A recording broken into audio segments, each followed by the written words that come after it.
And I think confrontation, like the word in and of itself and the concept of it, has gotten kind of a bad rap. Confrontation, kind of by definition, is not a yelling, screaming match where everybody's emotions are very heightened.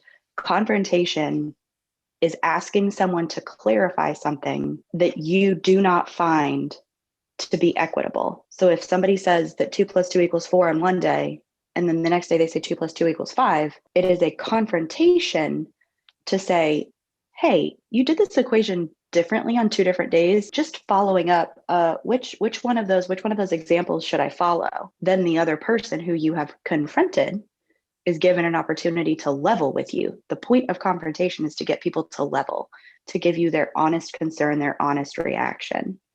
And a lot of Yeah. times I think confrontation, we come off defensive when somebody confronts us. Well, I didn't say that. I didn't mean that. Whatever the situation is, when really a lot of times all that's needed is just an acknowledgement, a leveling with the other person that the way that you are perceiving my actions or my words is not incorrect. Confronting the problem or confronting the person. When we are Mm-hmm. confronting the person, we are saying there's something wrong with you and you need to change. And that is way more threatening than this Oh, is yeah. something that you've asked of me to do, but here's the issue that I'm running into. Can you help me resolve this? Mm-hmm.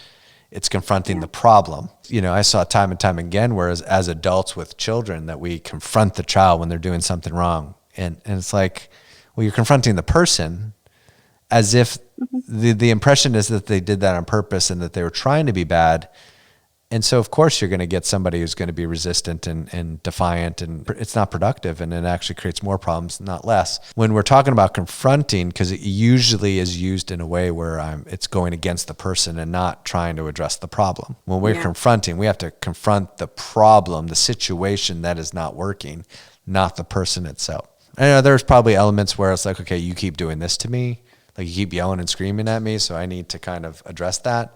And that's fine. Mm-hmm. There are moments But even then, for that. you can address the behavior and not the person. Words, labels, jerk, various cursey words, like that should be left out of confrontation because you are just setting the absolute wrong tone with the person who you are trying to convince to stop being mean to you. Approaching somebody and saying, hey, when you speak to me like that, it's really hard for me to then feel comfortable enough with you to behave like a partner. I'm not Right. saying anything about you.